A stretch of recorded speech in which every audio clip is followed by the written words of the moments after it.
What is up, ladies and gents? This is George Bean, and look at what just came in the mail. Yep, these two. For this video, and my next one, I am doing a double feature on two particular films from the late director Sydney Pollack. Now, to start off, allow me to give you a tiny quick lowdown on as to who Sydney Pollack was. Sydney Pollack was a filmmaker who had a career from the 1960s until 2008 when he passed away at age 62 from cancer. So for this video, I am reviewing a film he directed in 1975, that being the political thriller film 3 Days of the Condor, starring Robert Redford, Faye Dunaway, Max von Sydow, and Cliff Robertson, which was rather loosely based on a book by James Brady. 3 Days of the Condor is a rather obscure but popular film amongst fans of political thrillers, and it is one of those films that, if I could say, you quite possibly may never have never seen or may have heard of, but hadn't gotten around to watch.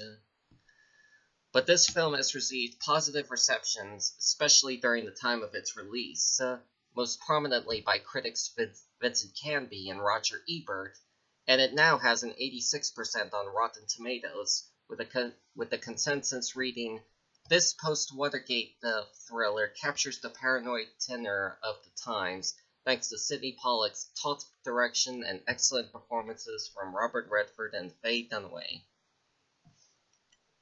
Now, one thing I should really mention is that this movie is what greatly influenced the script for Captain America the Winter Soldier, according to that film's screenwriters Christopher Marcus and Stephen McFeely. They said that when they were writing that film's script, they had looked to political thriller films from the 1970s in order to convey that type of vibe from a genre like that, and Condor was a massive influence for them in their writing, and it is also one of the big reasons why Robert Redford was cast in this film, as an homage to films he was in, like this one.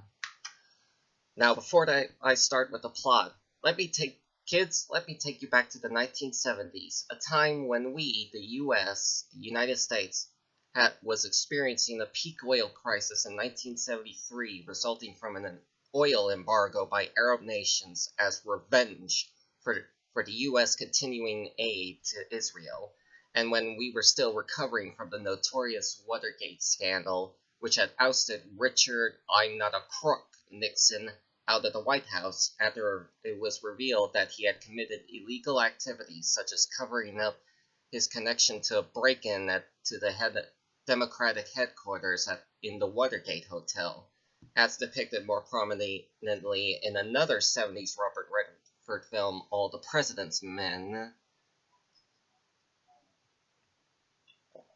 Now, for the plot,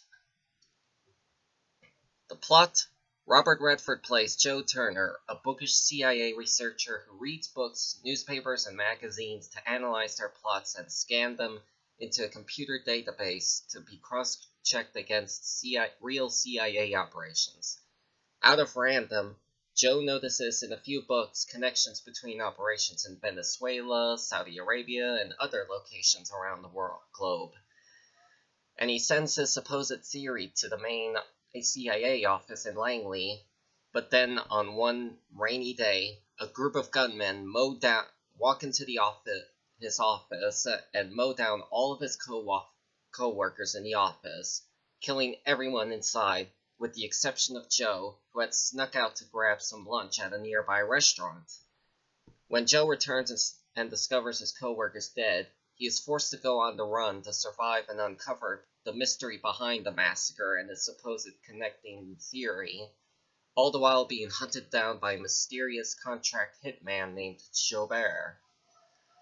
I will say this on a side note, that office shootout scene was really fucking intense and brutal to watch. It almost reminds me of that similar scene in The Terminator where the T-800 raids the police precinct and mows down every police officer in the place. Really freaky to watch. Now to start with the cast, Robert Redford was outstanding as Joe Turner, aka Condor. He's not your typical action hero who runs around killing bad guys on sight. Not very much like James Bond or Jason Bourne. He's simply a lowly bookworm working for the CIA who goes on the run and pushed into fights just out of survival. He does all of this to survive and figure out who murdered his co-workers and why. There's one scene where he's hiding out in Faye Dunaway's apartment, and a UPS mailman arrives to deliver a package, but once inside, the mailman pulls out a machine gun, revealing himself to be an assassin, thus ensuing a fight between the mailman and Turner. The fight scene is pretty good and intense to watch. Turner fights like someone who appears to have never been in a fight before, but he still manages to hold his own against the mailman before finally shooting him dead. To end this note, I will say that, damn, UPS sure as hell are very serious about their delivery service. And speaking of Dunaway, she was really good in this too, as the character Kathy Hale, a passerby woman who ends up being kidnapped by Turner in order for him to find a place to hide out in until he can figure out what is going on. Initially, she distrusts him, feeling that he may possibly rape her, as mentioned in the film, but after a while she begins to trust him and even helps him out in the end. Her Kathy Hale character kind of reminds me of the character Maria Kreutz in The Bourne Identity. The similarities between them is a bit uncanny, to say the least. And the one actor to mention prominently has to be the legendary Max von Sydow, who plays G. Schober, a European freelance assassin who comes under employment to hunt down and eliminate Turner. I will say, Max von Sydow, as always, gives a very hypnotically stellar performance in this film. He's actually very frightening in this, as an emotionally complex assassin who holds no allegiance to any side. If I found out I was being hunted down by Max von Sydow, I think I might become scared shitless. I mean, von Sydow hunting you down? Oh, fuck! But anyway, and Schober is a very interesting character to explore, as he's shown to have other hobbies other than killing people. He also makes little figurine models of soldiers, presumably from the Napoleonic times. He paints, and he collects liquor bottles, like wine and stuff. And he's also a very nice gentleman, too. In all honesty, if you ask me, I would love to have seen a spin-off movie focusing more on the Schober character, even if there was just scenes of him making Napoleonic figurines. And also, Cliff Robertson is in this movie. Remember Uncle Ben in the Tobey Maguire Spider-Man films? Well, it turns out he was in the CIA long before Peter Parker was even born. I remember Cliff Robertson more as that dickhead president in John Carpenter's Escape from L.A. He was really good in that movie too. But in this film, he plays Higgins, deputy director of the CIA's New York division, who you could say leads the manhunt for Redford's Joe Turner. If there was one person I'd compare Higgins to, it'd probably be Joan Allen's character Pamela Landy in The Bourne Supremacy. And to say, what I would like to point out is that this movie is vastly different from its source novel, quite possibly keeping the central premise, a CIA bookworm accidentally uncovering a renegade plan, and thus goes on the run from rogue assassins after finding out his office co-worker's dead. However, to keep in mind here, as of the making of this video, I have not had the chance to read the original book yet, so what I am telling you right now is only based on what I have read about it on the internet, so it'd be best to take what I say with a grain of salt. Now to start off, The original book is actually titled 6 Days of the Condor, and its title character is named Ronald Malcolm and not Joe Turner. The first half is a tad faithful to its source book, but I believe the second half takes big liberties from its source, especially concerning the CIA Rogue Division's secret plans. In the book, this rogue group was using the section where Turner was working to import illegal drugs from Laos. Apparently, a supervisor stumbled on a discrepancy in the records resulting from clandestine drug importation, which thus necessitated the elimination of the section. However, in the movie, the rogue group's plan had been changed to fit more in line with the real U.S. contemporary politics. Now in the movie, it is revealed that Turner uncovers a link between the assassin Chauber and a man named Leonard Atwood, played by Addison Powell, who is CIA Deputy Director of Operations for the Middle East. Turner confronts Atwood over why he sent assassins to kill everyone in Turner's section over a nothing book from the other side of the world that he's reported to Langley. But then, Turner finally realizes it.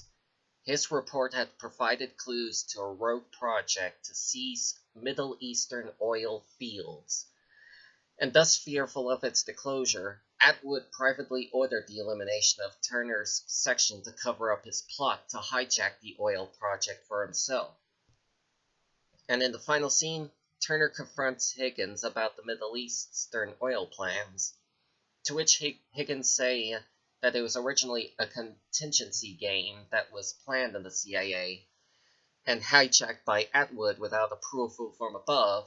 Then Higgins defends the project, suggesting that when oil shortages cause a major economic crisis in the future, Americans will demand that their comfortable lives be restored by any means necessary, even steal the oil for themselves.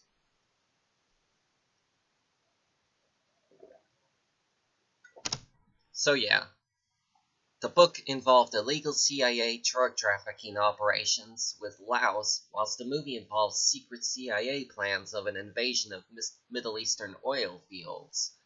This change was meant to allegorize the film's contemporary times. This is when the US was experiencing the peak oil crisis in '73, and when the US was still recovering from the Watergate scandal. So it's understandable for the filmmakers to use that real-world facts as a template for making their allegory for this film. But now I should say that that element alone is just freaky when I thought about it. When I first heard of it in this movie, it just really freaked me out. It sounds so coincidental. It sounds exactly like the 2003 Iraq War.